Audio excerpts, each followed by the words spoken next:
여러분 반갑습니다.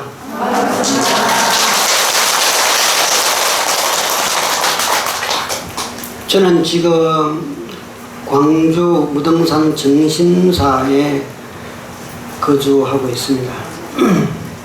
저를 아시는 분들은 또 면이 있는 분들은 또 있을 것이고 또 새로 보시는 분들도 있을 것 같습니다. 제가 광주 정신사 주지를 하기 전에 부산 간음사 부주지를 제가 했어요. 알고 계십니까? 네. 그리고 간음사는 뭐 남의 집이 아니고 제 집이라고 할 정도로 아주 저에게는 의미가 깊은 그런 사찰입니다. 송건사 주지를 하는 동안에 우리 부산 간음사 신도님들이 송광사를 많이 지원해 주시고 도와주셔서 4년 동안 주지를 잘 소임을 잘 보고 희양을 잘 했습니다. 다시 한번 감사를 드립니다. 부산은 이번에 별로 비 피해가 없었어요.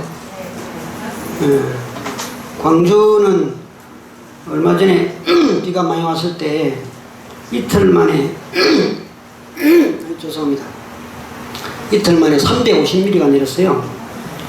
제가 있는 정신사도 산이기 때문에 계곡에 물이 한꺼번에 이제 불어가지고 내려오면서 사찰도 좀 피해를 많이 입었습니다. 템플스테이 지하 두 동에 침수가 다 되고 또 거기 들어있던 비품들, 이불, 방석 모든 비품들이 또 이제 다 물에 젖어가지고 못 쓰게 되어버렸고 올라오는 입구에 도로들이 많이 파손이 되어서 한때는 차가 못 다닐 정도로 피해가 좀 컸습니다. 이게 이제 기후 변화 때문에 이런 폭우가 예측할 수 없는 폭우가 지금 쏟아진다고 그렇게 늘 이야기를 합니다. 온도 변화, 지구의 온난화, 온도가 상승하면서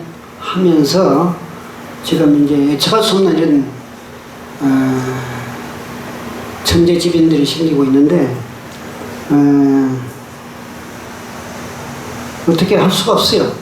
뭐 정림사도 옛날에 그 수로를 만들고 하수구를 만들 때 잘한다고 잘하는 것이 비가 한꺼번에 이렇게 이제 내려버리니까 감당이 안 되는 거죠. 그러니까 하수구로 유입이 안 되고 넘쳐서 이제 사실은 전혀 마당으로 비가 유입이 되어 버렸습니다. 인도의 마하트마 간디가 이런 이야기를 했습니다. 오늘날 수많은 사람들이 자신들의 손을 더 이상 손으로 이용하지 않게 된 것은 가장 큰 비극이다. 사람들이 자신의 손을 더 이상 손으로 사용하지 않게 된 것은 가장 큰 비극이다. 손은 신이 우리에게 준 귀중한 선물이다. 기계에 대한 열광이 지속된다면 마침내 우리는 너무나 무능력하고 나약해질 수밖에 없다. 그래서 우리에게 주어진 그 고마운 생명의 손을 잊어버리게 되는 것을 저주하게 될 날이 올 것이다. 손을 사용하지 않고 우리 모든 이제 편리를 추구하다 보니까 기계에 의지해서 모든 생활을 영위를 하고 있는 것이 지금은 사실입니다. 그러다 보니까 이제 자동차도 그렇고 모든 게 이제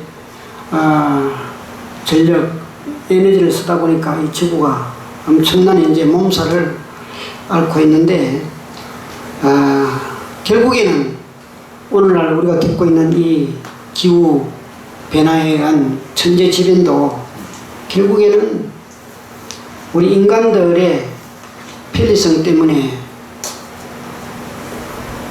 이루어진 결과물이라고 생각해도 과언이 아닙니다. 지금이라도 하루빨리 우리가 좀 더 경각심을 가지지 않는다 그러면은 앞으로 더 큰 엄청난 이제 또 어떤 변화가 생길지 아무도 모릅니다. 그래서 우리 불자들만이라도 좀 이런 계기를 통해서 환경을 좀 더 생각하는 그런 삶을 살았으면 하는 바람입니다. 오늘은 이 시대에 불교가 과연 필요한가 이 이야기를 좀 해보고자 합니다. 요즘 이제 과학이 발달하고 여러 가지 이제 우리의 삶이 참으로 편리해졌는데 모르는 게 없을 정도로 지금 다 알게 된 상황에서 과연 불교가 우리에게 필요한가 이런 이야기들을 가끔씩 합니다. 종교가 점점 이제 제 역할을 못하고 있다 이런 이야기들을 하고 있는데 제가 며칠 전 전화를 한 통화 받았어요. 오래전에 한 20년 전부터 아는 신도님인데 최근 한 몇 년 동안은 연락이 없어서 끊겼던 신도님인데 갑자기 전화를 했어요. 제가 서울 봉원사 살 때도 거기에 자식들 입시기도 하러 오고 했던 가끔씩 뜸뜸 이제 소식을 듣는 그런 신도님인데 그 신도님이 딸 둘이를 키우면서 살았는데 딸들이 중학교 때에 남편이 돌아갔어요. 그러니까 일찍 남편이 돌아가신 거죠. 그래서 이제 딸 둘을 데리고 이제 본인이 생계를 책임지면서 이 딸들을 어떻게 하나 잘 키워야 되겠다 이런 생각을 가지고 굉장히 좀 아주 당찬한 그런 보살님인데 제가 처음에 만났을 때는 그렇게 열심히 사시더라고요. 보니까. 그래서 이제 입시 딸들 대학 입시기도 할 때 제가 이제 가끔씩 보고 했는데 어떻게 해가지고 이제 열심히 기도하고 또 생활도 열심히 해서 그 딸 둘이가 서울에서 아주 명문대에 들어갔어요. 아주 좋은 대학에 들어가가지고 그 대학을 공부를 열심히 해서 졸업을 해가지고 딸 하나는 판사, 딸 하나는 작은 딸은 의사가 된 거예요. 보니까. 그래서 뭐 이제 또 대학 입시 기도할 때는 참 좋은 대학만 들어가면 더 이상 바랄 게 없겠다 이렇게 생각하고 열심히 기도를 했는데 졸업하고 나면 또 이제 뭔가 좋은 직장을 가져야 되잖아요. 판사 되기가 얼마나 어려워요. 사실은 다 사법고시 시험하는 게 그때도 또 열심히 기도를 하고 해서 사법고시 이제 다행히 한 2번 떨어지고 3번째 이제 한 번 떨어지고 2번째 합격을 했는가 합격을 해서 이제 연수원 나오고 마침 또 성적이 좋아서 판사가 되었어요. 그리고 작은 딸도 이제 의대에 들어가서 열심히 해가지고 지금은 이제 의사가 됐는데 이러면 더 바랄 게 없잖아요. 요쯤 되면 이제 판사 남편도 일찍 돌아가시고 그 혼자서 그 딸을 키워가지고 공부시켜서 판사 의사를 만들어 놨으니까 그게 또 한 가지 바람이 뭐냐 그러면 뭐겠어요?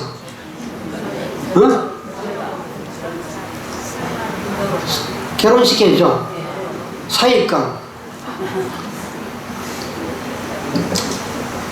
결혼을 이제 또 시켜야 되는데 뭐 이제 판사에다가 의사니까 좀 이제 그 배우자를 좀 더 이제 좀 이렇게 시켜야 조금 좀 짝이 맞는 그런 배우자를 이제 구해야 되겠다 해서 이제 뭐 이렇게 하다가 이제 보니까 둘 다 의사 남편을 만나가지고 결혼을 한 거예요. 참 이렇게 해놓고 나서 이제 결혼까지 다 시켜놓으니까 이제 내가 할 일을 다 했다 이런 생각이 들면서 얼마나 이제 마음이 허무하겠어요. 그러고 나니까 60대 중반이야. 지금 현재 보니까.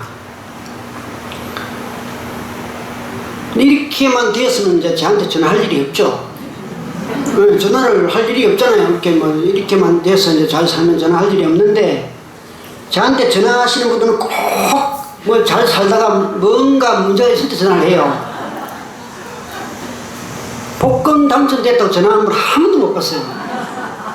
그리고 아파트값 올랐다고 전화하시는 분 한 번도 못 받고, 뭔가 어려움이 있으면 전화를 하는 거예요.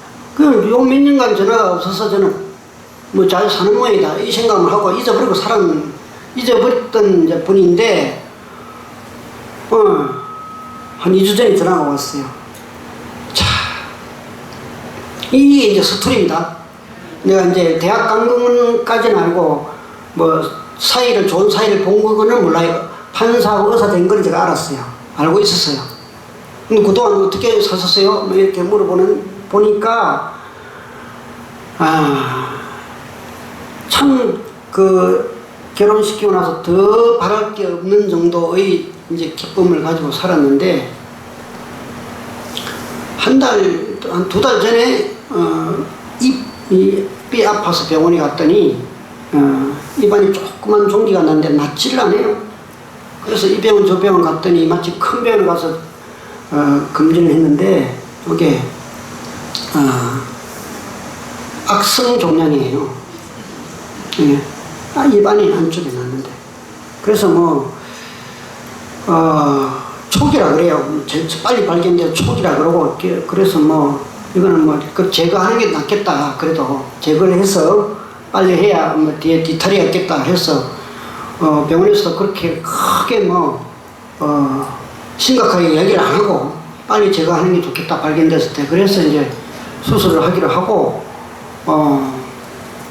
병원에서 수술을 했어요. 했대요. 수술을 했는데, 막상 수술을 하고 나니까 입 안에 이 종기를 떼내서, 그때까지는 심각한 줄을 몰랐는데, 종기를 떼고 나서 이걸 이제 깨맸어요. 안에서 깨맨 거죠. 깨매고 나니까 이게 입이 이제 벌어지지가 않는 거예요. 뭐 별거 아니라고 했는데, 이래가지고 이제 하니까 입이 벌어지지 않는 상황에서 이게 이제 통증이 이 생사를 찢어냈으니까, 또 이게 뭐 바깥에도 아니고 안에다가 이제 이걸 드러내고 이걸 깨매놨으니까 통증이 어떻게 말을 할 수가 없을 정도로 아픈 거예요. 누가 했는데. 근데 음식을 못 먹잖아요. 입을 벌릴 수가 없으니까. 처음에는 이제 영양제로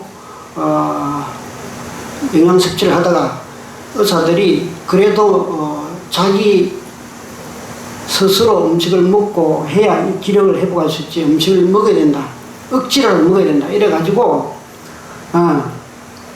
입을 안 벌리지는 입을 억지로 벌려가지고 이제 주스를 빨아먹고 그 빨대로 그렇게 하다가 억지로 벌리는 거예요, 입을. 그래서 이제 조금씩 주스를 먹고 이제 그렇게 또 하다가 이제 죽 같은 미음을 이제 또 다시 빨아먹고 조금 한 숟갈 넣고 이제 이렇게 해서 이제 치료를 하고 있는데, 뭐가 문제가 생기냐 그러면은, 판사, 의사 사이 둘이가 의사인데 병원에 누워 있는데, 자기가 생각했던 만큼 이 자식들이 병간호를 안 하는 거예요.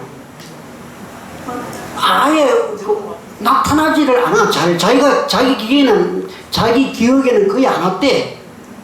자식들한테 이야기 내가 안 들어봐서 모르겠는데, 자던 아파 누워서 이게 음식도 못 먹을 지경에 엄청난 통증을 겪으면서 누워 있는데, 그래도 뭐가 먹고 싶은 게 있잖아요. 뭐 좀 먹고 싶다 그러면은 그 딸들이 홈쇼핑에 주문을 해가지고 가져온다는 거예요.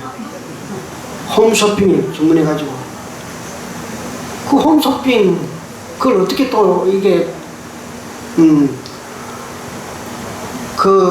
엄마가 볼 때는 그걸 먹겠어요, 그걸. 그러니까 이게,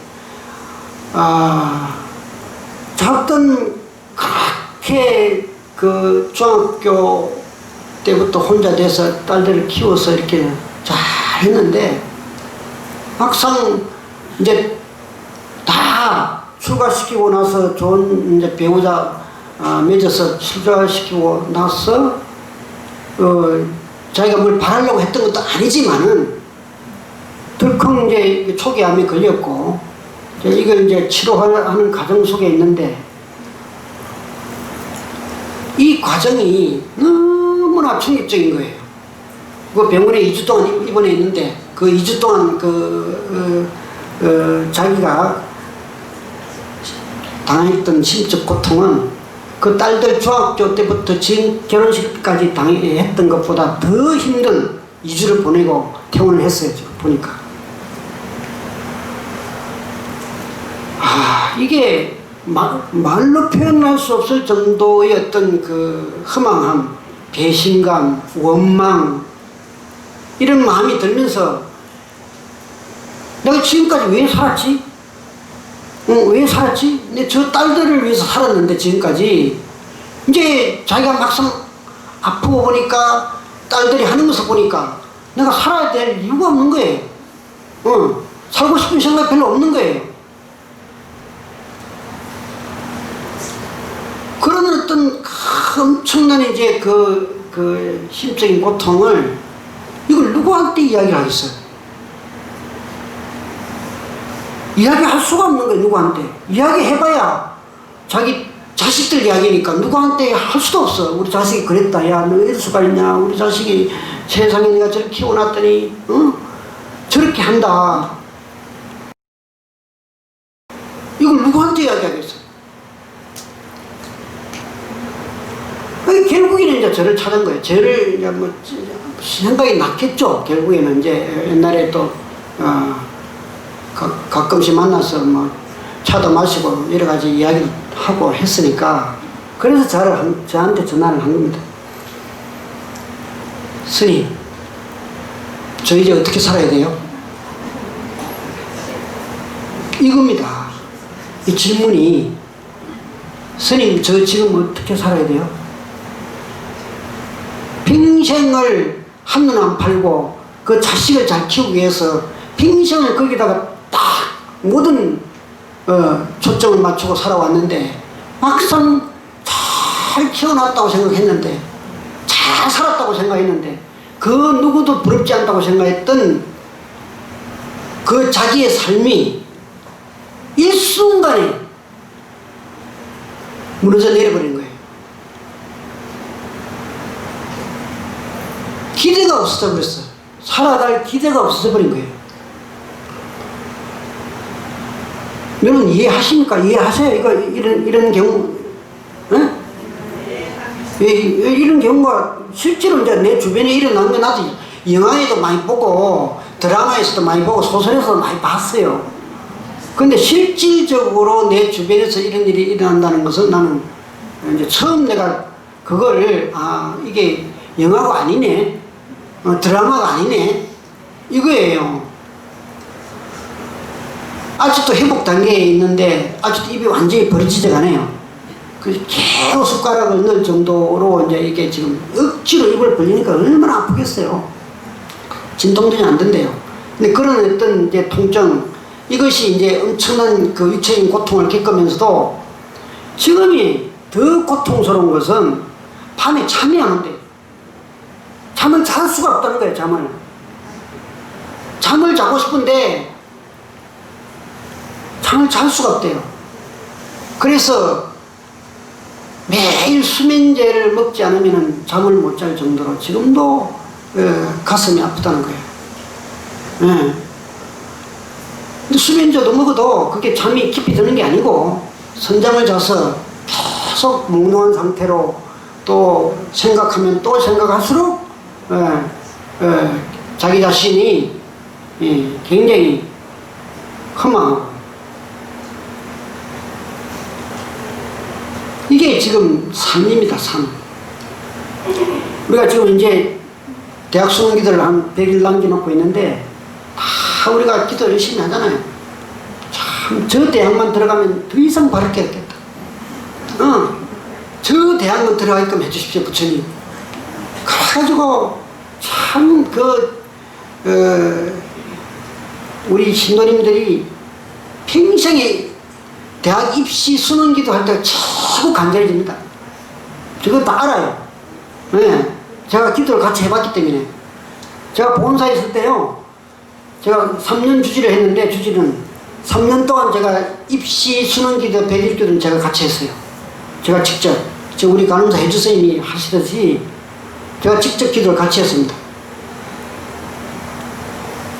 한 400명, 500명이 매일 기도하러 오는데요, 그 사시에 하는 4,500명이 모여서 하는 그 기도의 그 간절한 모습들은 참으로 애틋하다 할 정도로 간절합니다. 함부로 헛되이 할 수가 없어요. 그만큼 간절하게 기도를 하시는 거거든요. 그렇게 해서 대학을 잘 보내고 또 좋은 직장을 잘 얻어서 좋은 배우자를 만나 결혼을 시켜놨더니 지금 자기가 겪는 고통은 엄청난 겁니다. 지금도 다 부러워하는 거예요. 자기를 쳐다보면, 야, 너 딸 잘 키웠다, 야, 뭐 그래가지고 다 주변에 자기를 아는 사람들 그러는데, 지금 자기가 이렇게 막상 아파 있으니까 아무 소용이 없는 거예요. 이 아픈, 육체적으로 아픈 것은 의사가 치료를 해서 그건 그렇게 큰 병이 아니니까 나을 수가 있는데, 이 가슴이 아프고 마음이 아픈 것은 누가 치료를 해주냐? 누가 치료를 해주겠어요?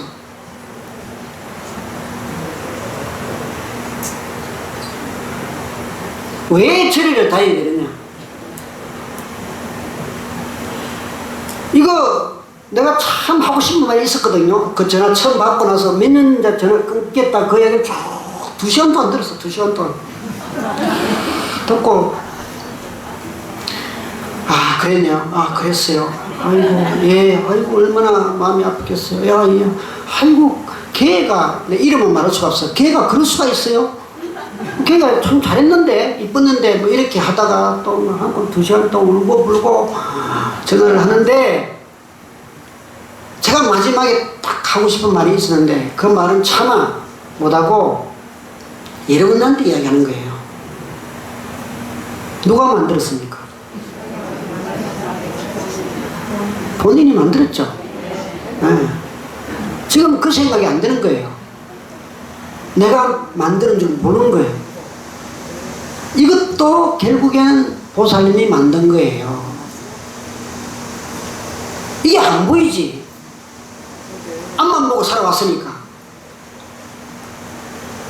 결국에는 오늘날 본인이 다 하고 있는 그 가슴 알이, 아픈 가슴, 이건 본인이 만든 거예요. 그 애지중지 공부만 해. 공부만 잘하면 된다. 의사 됐어. 판사 됐어. 근데 부모님을 위하는 마음은 하나도 없고, 죽어 한 번 끓일 수도 모르고, 어머니가 편찮으셔가지고 병원에 누웠는데 죽 한 번 끓여서 갈 줄도 모르고. 그럼 판사가 뭔데? 판결만 잘하면 되나? 그 판결이 또 뭔데, 그게? 어머님을 위하는 마음이 없는 판결이 어떻게 그게 진정한 판결이 될 수 있겠어요? 내가 볼 때는. 의사도 마찬가지지. 다 바쁘대요. 판사도 바쁘고, 판사 딸도 바쁘고, 의사 딸도 바쁘고, 병원에 갈 시간이 없대. 어머니가 그래도 아무리 조그만 초기암이라도 병원에 입원해 있는데 병원에 갈 시간이 없다는 거야. 그럼 뭐 하려고 공부를 시켜서 그렇게 시켜가지고 열심히, 이게 지금 오늘날 현실적으로 일어나고 있는, 제 주변에 일어나고 있는 일들입니다. 이게 그래서 제가 이제 뭐 얼마 안 있으면 입시 기도 시작하자고 입지 안 했잖아요.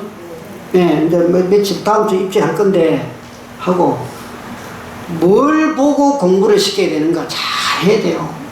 잘 시켜야 돼 공부를. 예.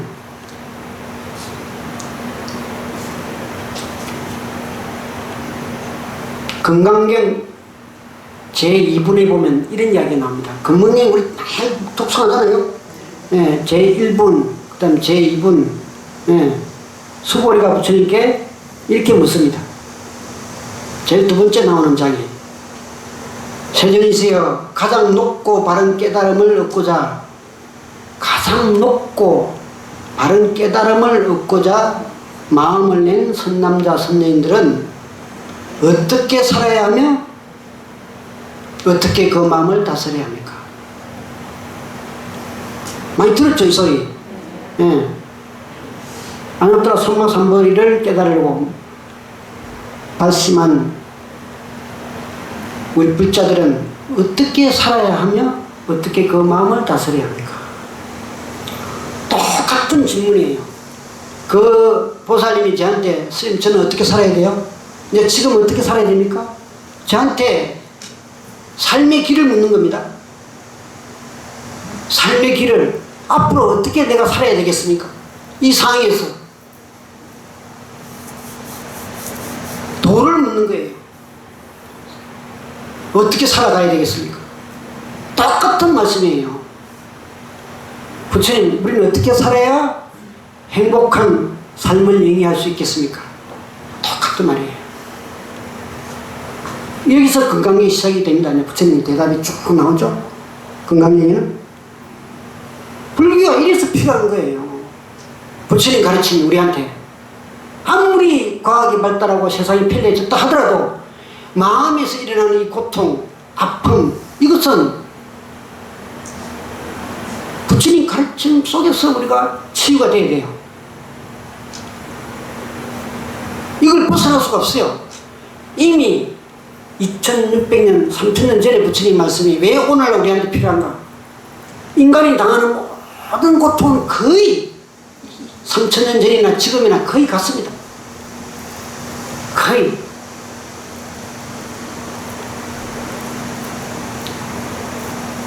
육체적인 아픔, 이 보살님 원대간대가 없고 이 마음이 지금 아파가지고 어떻게 할 수가 없대. 네, 너무 상처를 많이 받아가지고 죽고 싶대. 그러니까 우리가 부처님 가르침 속에서 우리의 삶의 길을 찾아야 됩니다. 우리의 길을. 네. 그리고 분명히 해야 돼요. 왜 공부를 시키는가를 분명히 하지 않으면은 똑같은 현상이 일어납니다. 네. 자식들한테는 안 들어봐서 잘 모르겠는데 엄마 이야기만 들어보면 참으로 심각한 상황이에요. 차라리 의사, 판사가 안 됐으면 더 효도하는 딸이 될 수도 있어요. 안 그렇겠어요? 나는 그 생각도 해봤어요. 잘 키운다고 키워서 공부를 시켜서 좋은 직장을 얻어서 좋은 최상의 것을 해놨더니 이제 엄마는 안중이었고 이게 과연 잘 사는 건가? 뭐 이런 생각이 드는 거죠. 제가 볼 때는. 부처님 가르침 안에서 우리가 길을 찾아야 됩니다. 알겠습니까? 네. 우리 가르쳐 신도들은 이런 어리석은 공부는 안 할 겁니다. 아마 제가 볼 때는. 우리 여기 혜주스님이 잘 가르쳐 있으니까.